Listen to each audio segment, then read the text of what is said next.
ज़ैनब कहाँ है मोहतरमा? कह रही थी उसे कुछ काम है, रास्ते में उतर गई। अल्लाह अल्लाह, ये क्या बात हुई? नहीं पता सलजूक, मुझे कहा आप जाए, मैं आ जाऊंगी। फोन भी बंद है। देखो सलजूक, बहुत नरमी हो गई। आज रात में उसकी खबर लूंगी। मेरी बात सुन रहे हैं कि नहीं आप? आपसे बात कर रही हूँ मैं।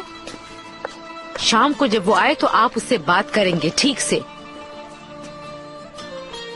अब पहले जैसी बात नहीं रही। अब वो एक शादीशुदा औरत है, दुनिया क्या कहेगी।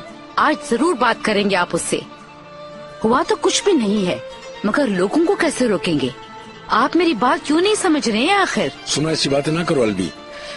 मेरी बेटी को कोई कुछ नहीं कह सकता। कुछ नहीं हुआ ज़ैनब को। मैं भी मानती हूँ कुछ नहीं होगा, मगर हमने तो एहतियात बरतनी है ना सलजूक। और ये भी आ गई है। इसकी मुझे भी समझ नहीं आई। हमारा वक्त बर्बाद मत करो और बताओ लड़की कहाँ है? मुझे नहीं पता। उसे तो हम ढूंढ लेंगे, मगर तुम अपना इंजाम सोच लो कि तुम्हारे साथ क्या होगा। इंस्पेक्टर साहब, सारा इल्जाम है। वो लोग किसी भी तरीके से बस मेरा नुकसान करना चाहते हैं। आप खुद ही तो कह रहे हैं कि उसके सिवा कोई और गवाह वहां नहीं था। मेरे सब रिश्तेदारों की आप तलाशी ले चुके हैं। अब भी क्यों यकीन नहीं करते? मैं भला अपनी बेटी को अगवा क्यों करूंगा? आखिर हमारी भी फैमिली है। तलाक लेना और फिर बच्चों से ना मिलना कितनी दर्दनाक बात है। मुझे नहीं मालूम। मैंने कहा ना आपसे कि मुझे कुछ नहीं पता। आप जाके उसकी माँ से पूछें, उसी ने कोई चक्कर चलाया होगा। इतनी देर हो गई, क्या बातें कर रहे हैं ये लोग अंदर बैठकर? उसकी अच्छी तरह तफ्तीश कर रहे होंगे। अगवा करना कोई मामूली जुर्म है? तुम्हारा पीछा नहीं छोड़ेंगे, याद रखना।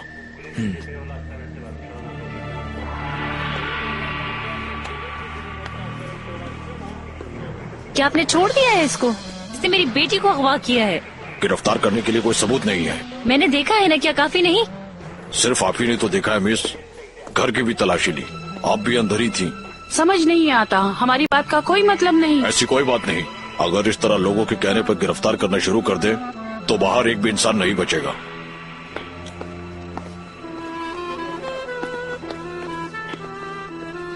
मुराद, बोलो, कुछ समझाओ इनको, क्यों छोड़ दिया उसको? इसने मेरी बेटी को अगवा किया है।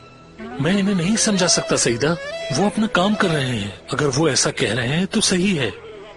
एक और नई मुसीबत। अल्लाह अल्लाह, चलो अब चलते हैं। अब क्या करेंगे हम लोग? कोर्ट के फैसले का ही वेट कर सकते हैं अब तो हम। देखते हैं आखिर रिपोर्ट में क्या होता है। मिस्टर ईगी, अगर ज़ैनब हमारे साथ ना होती तो इतना आसान नहीं होता ये काम।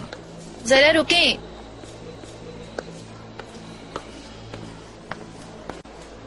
इस शादी के बारे में तफ्तीश करने का क्या मकसद है? इस बात को माने कि केस से एक दिन पहले शादी करना बाइज़े शक है। इससे सिर्फ केस लंबा होगा, लेकिन शायद आपकी नीयत यही है। हम बच्चियों की भलाई चाहते हैं। अगर आपको खुद पर इतना यकीन है मिस्तूना, तो कोर्ट के फैसले पर छोड़ दें, फिर मिलते हैं।